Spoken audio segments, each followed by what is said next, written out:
Welcome back to the next part of the Agents Together video series where we talk about mental health, well-being, HR in a state agency. And today I'm joined by Laura Courtney, who is HR people person at Miles Barr, the 12-branch estate agency chain in Kent. Laura, a passionate thing of yours is women in lead. A thing that is close to your heart and mine as well is women in a state agency, women in senior roles. Is there a glass ceiling? What are the issues, and what can we both as men and women do to ensure that things progress forward on that topic? Talk to me.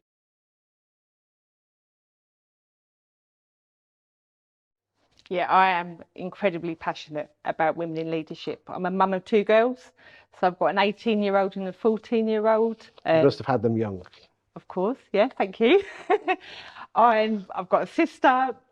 My mum is an incredibly inspirational woman to me, and really has sort of given me the belief that there is no glass ceiling. Sort of growing up, watching her work full time, manage a house, bring up two kids, two strong females, who've gone on to sort of carry on flying that flag really for my own daughters. So I am really passionate about women in leadership, and lucky to have been part of a women in leadership programme with a previous employer, where we were really brought together as a group of women in senior roles, or that aspired to be in senior roles, and really shared stories and ideas and advocates for what you can do to push yourself forward, and make a name for yourself within business as a woman.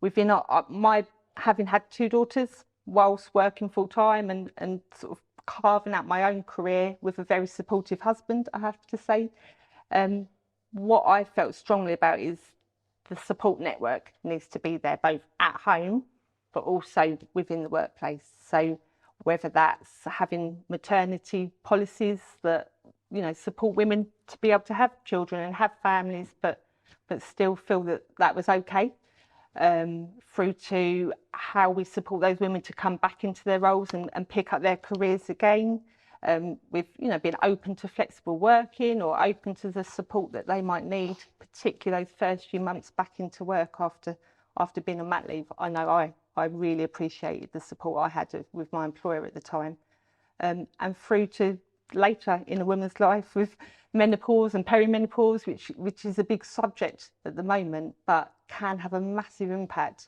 on a woman's career. And the stats are scary, the amount of women that drop out of promising careers because there just isn't that support there at different parts of their lives where they need it most. Let's imagine that there is a boss man or a boss lady of a one-branch estate agency chain who's got an amazing neg or valuer. What could they actually be doing practically? Can't all be big firms like yours. No. Give me some practical stuff that they could be doing very easily. I think for me, it's talking. It's accepting and understanding that there will be struggles going on outside of the workplace, and women generally will feel torn. I know I did. Is this thing called mum guilt? 100% mum guilt. Yeah, constant mum guilt of, I'm loving my career, I'm loving my job, I'm on a trajectory, and then I've got this other life that almost feels like a double life sometimes, where they need me as well. And I really struggled with that when my kids were younger. But what I found was actually, it was as they were older is where I actually struggled more. When they were little and going off to nursery and play dates and play groups, at the time that felt hard, but it was as they hit those sort of formative teenage years that I suddenly thought, whoa, actually I need to not be leaving the house at 5 in the morning and getting home at 8, 9 o'clock at night, because my kids need me now.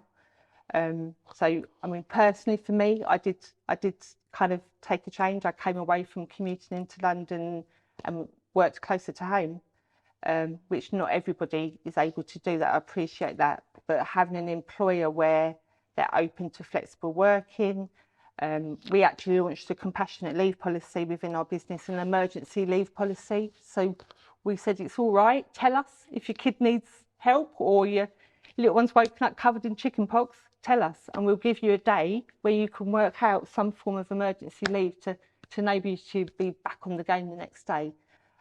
Is it talk, have these little things? Is it as simple as that? For me, I think it is, Okay. and having some understanding and people knowing that there's options and it's okay. Okay, so that's what bosses could do. What could husbands and partners do at home to make life easier? Yeah, I'm very fortunate that I've got a very supportive husband. But again, even as supportive as he is, there was times where I just needed to say, hold on, I work full time as well. I need your support. And you've got to be able to plan within an inch of your life, particularly at the school holidays, but share the responsibility. And I think, you know, for guys whose wives are trying to forge their career and look after the little ones, it's, for us anyway, we were absolutely a partnership. It was a team effort. And what would your message be to anyone who is anyone that is suffering from mum guilt? And I know I'm going to get shot at about dad guilt, but that's we're not talking about that. Talking about mum guilt. What message would you say to any woman watching this about this mum guilt? I think that it's completely normal. It's absolutely normal, and we've all felt it. But you need to be able to talk about it. And you know, for me, my biggest moment is to look at my kids and they look up to me. So they'll tell me they're proud of me, or they'll tell their friends what mummy does for work, or they did.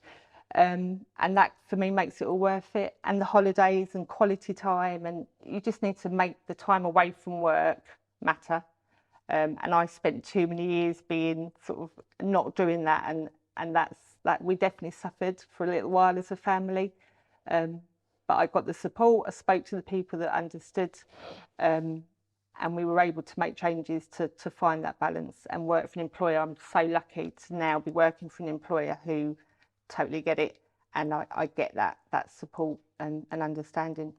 Laura, thank you very much for that insightful thoughts you gave. I hope everyone can learn something from that. This is one of 7 videos that's been brought to you by Agents Together, the charitable foundation for estate letting agents, where we're talking about mental health, HR issues, women in estate agency, and all those other topics which go together to make great estate agency awesome. Thank you for your time today, Laura. I'll see you on the next video. Thanks.